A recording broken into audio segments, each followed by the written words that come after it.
زیادہ دور میں ایک سٹینڈ لیا تھا اور آپ نے بھی جس طریقے سے اپنے دور میں اپوزیشن کو سپیس دی تھی، ایک لیگیسی قائم کر دی تھی سر ایک شخص عرفان صدیقی صاحب آپ کی ٹینشن بھی چاہوں گا سر، ایک شخص جس کی عمر اس وقت 75 سال ہے سر، اور پچھلے تقریباً کوئی 500-550 دنوں سے سر وہ اس وقت جیل میں بیٹھا ہے، اینڈ طبیعت اس کی بالکل درست نہیں ہے سر۔ میں اللہ کو حاضر ناظر جا کے کہتا ہوں sir, he is not well at all. میں سینیٹر اعجاز چودھری کی بات کر رہا ہوں سر۔ میں بارہا آپ سے درخواست کر چکا ہوں سر، مجھے اندازہ ہے کہ آپ کے شاید آرڈر پہ عمل درآمد نہیں ہوگا، آئی ایم شیور کہ وہ نہیں کریں گے، اس سے پہلے بھی ہم ایک دفعہ پروڈکشن آرڈر کرا سکیں۔ ایک ہفتہ صرف رہ گیا سر اس پورے سیشن میں، آئی ایم شیور کہ صدیقی صاحب آپ دیکھیں کہ آپ کی عمر کے اعجاز چودھری صاحب ہیں، اور ان کی حالت یہ ہے کہ سر ان کے اکاؤنٹس ڈورمنٹ ہو چکے، ان کی فیملی ان کے اکاؤنٹ سے پیسے نہیں وڈرا کر سکتی، اور اگر ایک ہفتے کے لیے پروڈکشن آرڈر دے دیں تاکہ وہ یا کے سیشن اٹینڈ کر لیں، کچھ ان کے زندگی کے معاملات سیدھے ہو سکیں، تو ایک آپ کا سنہرے حروف میں تاریخ میں آپ کا نام چلا جائے گا سر۔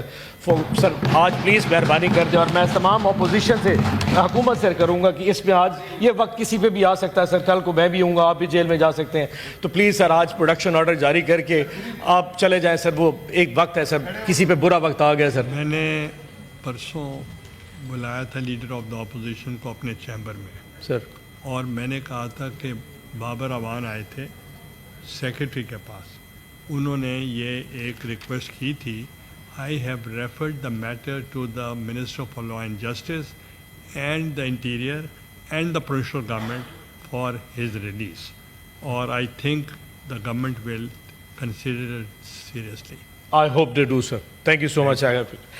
چلے سر بات شروع کرتے ہیں سر۔ ٹاپک آج کا جی اسپیچ کریں جی سر۔ اچھا سر ایشو یہ ہے کہ آپ کے پاس ہے کہ 26 نومبر پہ بات ہو رہی ہے سر۔ جب میں بدھ والے دن اس سیشن کو اٹینڈ کرنے کے لیے آیا تو سر ڈی چوک سے جب میں گزرا جی تو مجھے ایک عجیب سی تکلیف سی فیل ہوئی سر۔ تکلیف اس لیے کہ مجھے آج سے تقریباً 25 دن پہلے مجھے یہ فیل ہوا کہ یہاں پہ کتنی چیخو پکار ہوگی، کتنے لوگوں کی یہاں پہ جانیں گئی ہوں گی، کتنوں کے ماؤں کے بچے یہاں پہ لال چلے گئے ہوں گے، کتنے لوگوں کی کئی خواتین جو ہے نا بیوہ ہوئی ہوں گی، کئی لوگ یہاں پہ یتیم بچے یتیم ہوں گے۔ میں جب یہاں پہ نیشنل اسمبلی میں سر اپنا سینٹ میں جب واپس آیا تو میں سمجھا کہ ماحول بڑا سومبر سا ہوگا، بڑی تکلیف میں سارے ہوں گے، لیکن سر جس قسم کا مذاق یہاں پہ اڑایا گیا اور یہ کہا گیا کہ کون سے شہید یا کون سے لوگ، سے یقین جانی اس سے زیادہ تکلیف میں اور اضافہ ہو گیا۔ تکلیف ان کی جانی ہے سر جن کے گھر اجڑ گئے سر، اور یہاں پہ یہ کہا گیا کہ کوئی گولی نہیں چلی سر۔ گولی تو چلی تھی، سوال یہ کہ گولی کیوں چلی تھی۔ ہم نے بارہا میڈیا کے تھرو یہ بتایا کہ ہمارے 13 سے لوگ زیادہ شہید ہیں جس کی لسٹ سوشل میڈیا پہ موجود ہے سر۔ اگر کہیں گے تو میں منسٹر صاحب بیٹھے تو ان کو کاپی بھی دے سکتا تھا۔ 12 لوگ ایسے ہیں جن کی کنفرم شہادت ہے، 13واں بھی شہید ہو چکا ہے سر ڈی چوک میں، لیکن یہ حکومت ماننے کو تیار نہیں سر۔ اس سے بڑی بات یہ کہ سر 139 سے زیادہ لوگ ہیں جس کی کے پی گورنمنٹ نے لسٹ شائع کی ہے۔ ہماری کتابوں میں یہ لوگ مسنگ پرسنز ہیں سر، جس کے بارے میں کسی کو کوئی علم نہیں کہ یہ زندہ ہیں یا شہید ہو چکے ہیں۔ میں آج سر آپ کی چینل پہ جا کے یہ آپ کو کاپی جمع کرا دوں گا سر، آپ گورنمنٹ کو بھیج دیجئے۔ کے پی گورنمنٹ آفیشیلی طور پہ 139 لوگوں کی لسٹ جمع کرا چکی ہے جو ڈی چوک آئے تھے اور اس وقت وہ مسنگ ہیں سر۔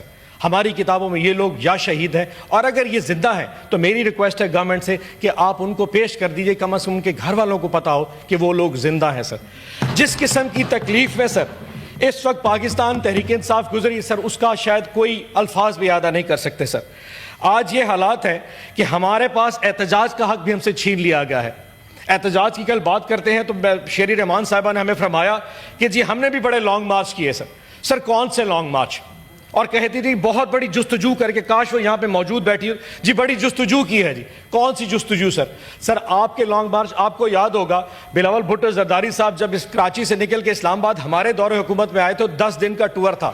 پہلا سٹاپ حیدرآباد، پھر سکھر، پھر رحیم یار خان، پھر بہاولپور، آپ کے پاس ملتان آپ کے گھر تشریف لائے تھے، پھر سائیوال گئے، لاہور گئے، اور جی ٹی روڈ سے اس وقت اسلام آباد تشریف لائے تھے۔ رستے میں پنجاب پولیس نے کسی ایک جگہ پہ کنٹینر کھڑا نہیں کیا تھا، ایک شیلنگ کا فائر نہیں کیا گیا، ربر بلٹ دور کی بات، کوئی ایک گلیل کی کسی نے ماری ہوئی تھی۔ رات کو جہاں پہ ڈیلی سٹاپ کرتے تھے وہاں شامیانے لگتے تھے، وہاں رات کو کھانے کھائے جاتے تھے۔ اسلام آباد جب وہ ڈی چوک پہ تشریف لائے تھے، یہاں پہ اسلام آباد پولیس نے کسی جگہ پہ ان کو نہیں روکا، رات کو تقریر کی اور صبح کے ٹائم وہ دبئی واپس چلے گئے۔ یہ تھا سر لانگ مارچ پیپلز پارٹی کا، شری رحمان صاحب۔ اور ہمارا لانگ مارچ، ہم جلسے کی کال دیتے ہیں تو کہتے ہیں اسلام آباد نہیں سنگ جانی چلے جاؤ۔ ہم لاہور جلسے مینار پاکستان کہتے تو کونا قاسم چلے کونا وہ جو گند ہے لاہور کی پرلی نکر پہ ادھر میں پھینک دیتے ہیں۔ احتجاج کے لیے سر ہم حق اسلام آباد آئے تھے، احتجاج ہمارا حق تھا، لیکن ہمارے ساتھ کیا، ہمیں گولی چلا کے ہمیں مارا گیا۔ کیا احتجاج ہمارا حق نہیں ہے سر؟ دنیا کے بڑے بڑے معاشروں میں احتجاج کیے جاتے ہیں، 10 ڈاؤننگ اسٹریٹ کے سامنے احتجاج کیا جاتا ہے، وائٹ ہاؤس کے سامنے احتجاج کیا جاتا ہے، سر گولی نہیں ماری جاتی۔ یہ پاکستان دنیا کا واحد وہ ملک ہے جہاں گولی چلائی جاتی ہے۔ اور تو اور اگر یہاں پہ صحافی انویسٹیگیٹ کرنے کے لیے پپس ہسپتال چلا جائے کہ کتنی لاشیں یہاں پہ آئی ہیں تو ان کو اٹھا لیا جاتا ہے۔ متی اللہ جان ایک صحافی گیا صرف ریکارڈ چیک کرنے کے لیے کہ کتنی لاشیں یہاں پہ لائی گئی تو 246 گرام آئس ڈال دی اس پہ ڈالا گیا کہ اس کے پاس پستول ہے اور اس نے ناکے پہ پولیس کے اوپر فائرنگ کی ہے جس کی سزائے موت بنتی ہے۔ یہاں پہ سوال پوچھنے پہ وہ کیس بنائے جاتے ہیں جو کہ سزائے موت کے زمرے میں آتے ہیں۔ یہ کس ملک میں جیتے ہیں سر کہ سوال پوچھنے میں آپ پہ 200، میں تو کہتا ہوں اس ایس ایچ او کے اوپر پرچہ ہونا چاہیے کہ وہ 246 گرام آئس اسلام آباد سے پیدا کیسے کر کے لے آیا۔ یقین جانیے سر تھانہ نیو ٹاؤن میں ایک FIR درج ہے، اس میں 10,000 لوگ نامعلوم ہیں، 10,000۔ 5,691 لوگوں کو جب ATC عدالت میں پیش کیا تو ان کو کہا جی شناخت پریڈ پہ بھیج دیں۔ 5,500 PTI کے ورکر ایک FIR میں شناخت پریڈ کے لیے عدالت میں پیش ہوئے تو عدالت نے کہا جی ان کو شناخت پریڈ بھیجیں۔ سر شناخت پریڈ 3 مہینے لگے گی ان کو وہاں پہ رہتے ہوئے، 3 مہینے تک نہ وہ کپڑے تبدیل کر سکتے ہیں، نہ اپنی فیملی سے مل سکتے ہیں، نہ وہ کچھ۔ اس سے بڑا ظلم آخر ہو کیا سکتا ہے؟ سر جس ملک میں ہم جیتے ہیں وہاں پہ اب یہ بھی ہو رہا تھا کہ اسلام آباد میں جو ریڈی بان ہے اس سے شناختی کارڈ پہ پوچھا جاتا ہے تم کہاں سے ہو، اگر وہ KPK کا ڈومیسائل ہے تو گرفتار کر لیا جاتا ہے، اگر آپ کے پاس میاں والی کا شناختی کارڈ ہے تو آپ کو گرفتار کر لیا جائے گا، آپ کے پاس اٹک کا شناختی کارڈ ہے تو آپ کو گرفتار کر لیا جائے گا۔ سر ہماری فیڈریشن پہلے بھی کمزور ہو چکی ہے، آج ریشل پروفائلنگ جو اسلام آباد میں ہو رہی ہے خاص طور پہ KPK کے لوگوں کے ساتھ، یہ فیڈریشن کو کمزور کر رہی ہے، لیکن اس حکومت کو کیا پتا فیڈریشن کس چیز کا نام ہے۔ یقین جانیے سر جو کچھ ہمارے ساتھ ہو رہا ہے، میں دعا نہیں کرتا، میں بد دعا نہیں کرتا کہ میرے جو دوست اس سائٹ پہ بیٹھے ان میں کسی کے ساتھ ہو، اللہ نہ کرے آپ لوگوں کے ساتھ ہو۔ پچھلے 1.5 سال میں جس قسم کی بربریت ہمارے لیڈر کے ساتھ، ہماری لیڈر کی فیملیز کے ساتھ، ہماری تمام پولیٹیکل پارٹی کے ساتھ ہوئی ہے، شاید اس کا عشر شیرین کے ساتھ نہیں ہوا، لیکن سر وقت تبدیل ہوگا۔ اللہ اکبر، اشہد ان لا الہ الا اللہ، اشہد ان لا الہ الا اللہ،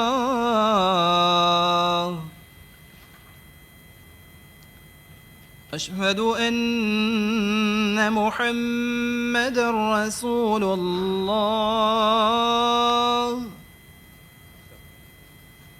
اشہد ان محمد رسول اللہ،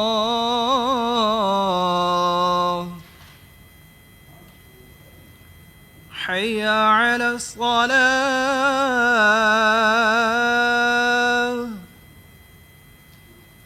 حی علی الصلاة،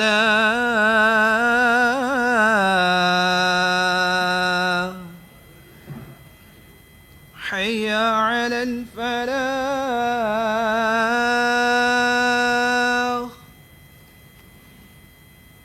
حی علی الفلاح،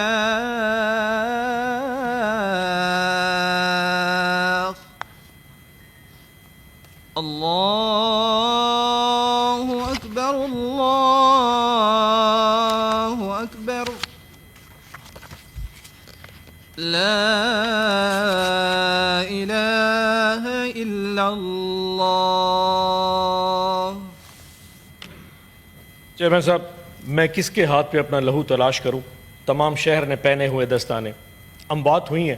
ہماری ریکویسٹ ہے جیسے کل علی ظفر صاحب اور شبلی فراز صاحب نے بھی کہا، آپ ایک جوڈیشل کمیشن بنا دیجئے، تمام سینئر ترین ججز جو سپریم کورٹ پہ اسے جوڈیشل کمیشن بنائے، کسی کی بھی اموات ہے سر، جو بھی یہاں پہ شہید ہوا وہ پاکستانی تھا، اتنا ہی پاکستانی میرا تھا جتنا کسی بھی پولیٹیکل پارٹی کسی پاکستانی کا ہو سکتا ہے۔ CCTV کیمرہ سے اسلام آباد بھرا ہوا ہے، آپ CCTV کیمراز لے آئیے، اس میں دکھائیے اور پوری قوم کو بتائیے۔ اگر ہم مورد الزام ہوں گے تو ہم معافی بھی مانگیں گے، سزا بھی بھگتیں گے، لیکن اگر کوئی اور مورد الزام ہے تو وہ سزا بھی بھگتے گا اور معافی بھی مانگے گا۔ لیکن ایک ایشو ہے سر، کل جو 2 تقریریں یہاں پہ ہوئی ان میں سے ایک افسوس بڑا ہوا، ہم نے کہتے ہیں کہ جی احتجاج کا بڑا برا وقت لے کے آتے ہیں۔ چیئرمین صاحب جب پچھلی دفعہ ہم نے 4 اکتوبر کا احتجاج ڈی چوک کا کیا تھا، ہمارے وہم و گمان بھی نہیں تھا کہ اس وقت شنگھائی کانفرنس ہو رہی ہے۔ جب ہم اعلان کر بیٹھے تو انہوں نے کہا جی شنگھائی کانفرنس ہونے والی ہے 15 اکتوبر کو۔ 4 اکتوبر کو ہمارا پروٹیسٹ تھا، 14 اکتوبر کو کانفرنس ہونی تھی کہ دیکھیں جی یہ لوگ تو پاکستان کو اس کو ڈیفیم کرنے کے لیے آ گئے۔ ہمیں وہم و گمان بھی نہیں تھا۔ پھر بھی ہم نے اس 4 اکتوبر کا پروٹیسٹ جب ختم ہوا، جب 14 کی ڈیٹ دی تو پولیٹیکل پارٹی نے فیصلہ کیا کہ پاکستان کے وسیع تر مفاد میں ہم اس کو وڈرا کر لیتے۔ ہم نے آ کے 24 نومبر کا اعلان کر دیا۔ ہمیں کیا کسی کے وہم و گمان میں نہیں تھا کہ بیلاروس کا صدر، میں شرط لگا کے کہہ سکتا ہوں کہ گورنمنٹ کے بینچز کو پتہ نہیں کہ بیلاروس دنیا کے نقشے پہ کس جگہ پہ ہوگا۔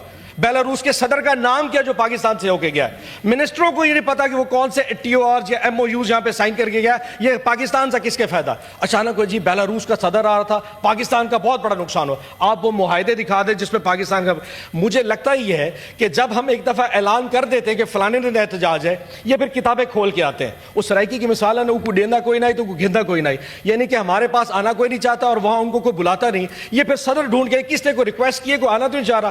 جس دن خان صاحب کا اعلان آتا ہے جی فلانے، میں آج شرط لگاتا ہوں خان صاحب اعلان کر دیں 15 جنوری کو پروٹیسٹ کرنا ہے، انہوں نے موفا سے جا کے لسٹ نکال لینی، کسی نے ریکویسٹ نہیں کہ ہمارے ملک میں، یہ 16 جنوری کو پاکستان بلا لیں گے، یہ ایتھوپیا والے کو، یوگینڈا والے کو، ایون کہ نارتھ کوریا کے صدر کو بلا لیں گے کہ خان صاحب کا پروٹیسٹ کل کو دکھائیں گے، یہ پاکستان کو ڈیفیم کرتے ہیں۔ سو ہمیں احتجاج کی ڈیٹ بعد میں آتی، ان کو بعد میں پتہ چلتا ہے کون سا صدر آ رہا ہے۔ کل مذاکرات کا ہمارا مذاق اڑائے گا چیئرمین صاحب، یہ آپ کی وساست سے بتا دوں، مذاکرات اگر ہوں گے تو عزت کی بیس پہ ہوں گے، ڈگنیٹی کی بیس پہ ہوں گے۔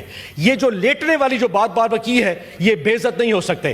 ہم نے 12-13 جو لاشیں آپ کو بتائی ہیں سر، یہ لاشیں ہیں ہماری، لیکن وزن ان کے اوپر ہے۔ اگر اس لاشوں کے وزن میں آج ہم مذاکرات کی بات کر رہے ہیں چیئرمین صاحب، پاکستان کے وسیع تر مفاد میں، یقین جانے ورنہ یہ 12 لاشوں کا وزن شاید یہ حکومت اٹھا نہ سکے۔ 10 سال ہو گئے نون لیگ کی گورنمنٹ کو، ماڈل ٹاؤن کی 14 شہادتیں نہیں اٹھا سکے، اب یہ 13 شہادتوں کا وزن اور یہ جو 140 لوگوں کی لسٹ ہے اس کا وزن نہیں اٹھائیں گے۔ اگر آج چیئرمین عمران خان صاحب یہ صرف پاکستان کے وسیع تر مفاد میں کہہ رہے ہیں کہ ہم مذاکرات کرنے کو تیار ہیں، تو اسے پازیٹیو کے طور پہ دیجئے۔ یہ ایک ون ون سچویشن ہے، پاکستان کی عوام کی بہتری کے لیے بات کر رہے ہیں، ہمیں کوئی کمزوری نہیں، اور کسی جگہ پہ یہ ہم نے نہیں کہا کہ آپ مذاکرات کریں اور خان صاحب کو چھوڑیں۔ ہمارا تو مینڈیٹ ہی ڈیفرنٹ ہے کہ آپ ہمارے مینڈیٹ پہ بات کریں، آپ ہمارے پولیٹیکل اسیران کے اوپر بات کریں، آپ ہمارے اوپر جو بربریت اس کی بات کریں، لیکن ہمارا مذاق اڑایا جاتا ہے۔ پہلے کہتے تھے مذاکرات نہیں کرتے، اب کہتے ہیں جی مذاکرات کرتے ہیں کیونکہ کمزور ہو چکے ہیں۔ چیئرمین صاحب یقین جانیے اس وقت آپ کے پاس تو طاقت ہوگی، ان کے پاس تو طاقت کا نشہ ہوگا، ہمارے پاس پاکستان کی عوام کی طاقت ہے، پاکستان کی عوام کی محبت عمران خان کے ساتھ ہے۔ اگر اس مذاکرات کے نتیجے میں، بس کر دو کتنی نماز پڑھنی پتہ ہے، اگر اس مذاکرات کے نتیجے میں چیئرمین صاحب، آخری بات سر چیئرمین صاحب، اس مذاکرات کے نتیجے میں اگر پاکستان کی بہتری ہے، اگر پاکستان کے لوگوں کی بہتری ہے تو تکلیف کس کو ہے؟ اگر نہیں سمجھتے ہم اس قابل نہیں ہیں، ہم پاکستان کی وہ سب سے پاپولر پولیٹیکل پارٹی نہیں ہے، دفع کریں، ہمیں چھوڑ دیں، ہم اپنی کمیٹی یہیں پہ رکھ دیتے ہیں، آپ ہم سے کوئی بات نہ کریں۔ لیکن اگر آپ نے ہمارے مذاکرات کا مذاق اڑایا اور ہمیں کہا جی لیٹ گئے ہیں، تو یقین جانیے ہمیں کوئی شوق نہیں ہے۔ اس وقت ہم جس جگہ پہ ہائی پیڈسٹل گراؤنڈ پہ کھڑے ہیں وہ پاکستان کی عوام کی طاقت کے ساتھ کھڑے ہیں۔ آپ کے پاس وہ طاقت نہیں ہے۔ آپ پرنٹ میڈیا روک سکتے ہیں، آپ الیکٹرانک میڈیا روک سکتے ہیں، سوشل میڈیا پہ ایک پوسٹ لگا کے دیکھ لیں، آپ کو پتہ چل جائے گا کہ عوام کس کے ساتھ کھڑی ہے۔ اس موقع کو استعمال کیجئے، اس وقت کو استعمال کیجئے۔ چیئرمین صاحب، اس سینٹ میں اگر آپ اس چیز کو استعمال کیجئے کہ اگر حکومت وقت کے ساتھ ہم نے یہ آفر کر دی ہے تو مذاکرات چلنے چاہیے، لیکن اگر یہ سمجھتے ہماری کمزوری ہے تو مذاکرات کو ہماری کمزوری نہ سمجھا جائے۔ ہم کسی طور پہ اپنی ڈگنیٹی کے اوپر کمپرومائز نہیں کریں گے۔ اور آخر میں چیئرمین صاحب صرف ایک آخری چیز کہ یہ وقت تبدیل ہوتا ہے سر، ہم تھے کل وہاں پہ، آج یہاں پہ آ گئے، کل ہم ادھر ہوں گے، یہ دوست سارے ادھر آئیں گے، لیکن سر جو اداروں کا جو ایک جو اسٹرینتھ ہے وہ یہ ہے کہ ادارے اپنی اس ڈگنیٹی پہ چلنا چاہیے جو ان کی اصل اسٹرینتھ ہوتی ہے۔ آج ہم ایک دوسرے کو اتنا نہ گرا دیں کہ کل ایک دوسرے کو دیکھنے کے قابل نہ رہیں۔ جو کچھ اس وقت پاکستان تحریک انصاف کے ساتھ جو ظلم برپا ہے، یقین جانی اس کے اوپر کتابیں لکھی جا سکتی ہیں۔ میرے چیئرمین نے آج تک یہ نہیں کہا کہ مجھے فلانی فیسلٹی چاہیے یا فلانی فیسلٹی۔ 12 دن کسی ایک شخص کو ملنے نہیں آ جاتا. صبح سے لے کے شام تک اس کو کمرے میں بند کر دیا جاتا ہے جس میں ہارڈلی 4 فٹ کی جگہ ہوتی ہے. واش روم جانے کے لیے جو جہاں سے جانا پڑتا ہے آپ اندازہ نہیں لگا سکتے, لیکن مجال ہے اس نے کبھی بھی آ کے اپنے رشتہ داروں کو, اپنے وکیلوں کو یہ کہا میں اس تکلیف میں ہوں. لیکن اس کے باوجود لوگ ایسے مسکراتے ہیں کہ جناب یہ پارٹی جو ہے نا کمپرومائز کر کے مذاکرات اس لیے کرنا چاہ رہی ہے, اس کو باہر نکالنا چاہ رہی ہے. سر ہماری خاموشی ہماری کمزوری نہیں, ہماری اسٹرینتھ ہے. وقت ہمارا بھی آئے گا, 1 سال 2 سال 4 سال 5 سال جب ہم آئیں گے یہ وقت سب پہ آئے گا, لیکن انشاءاللہ ہم گریس کے ساتھ آئیں گے. ہم کسی سے کسی قسم کا بدلہ نہیں لیں گے, کیونکہ یہ پاکستان اتنا ہمارا ہے جتنا آپ سب کا ہے. انشاءاللہ وقت دور نہیں جب میرا وزیر اعظم میرا عمران خان واپس آئے گا اور اس ملک کا وزیر اعظم بنے گا. پاکستان زندہ باد, عمران خان زندہ باد. تھینک یو سو مچ عرفان صاحب, تھینک یو سو مچ.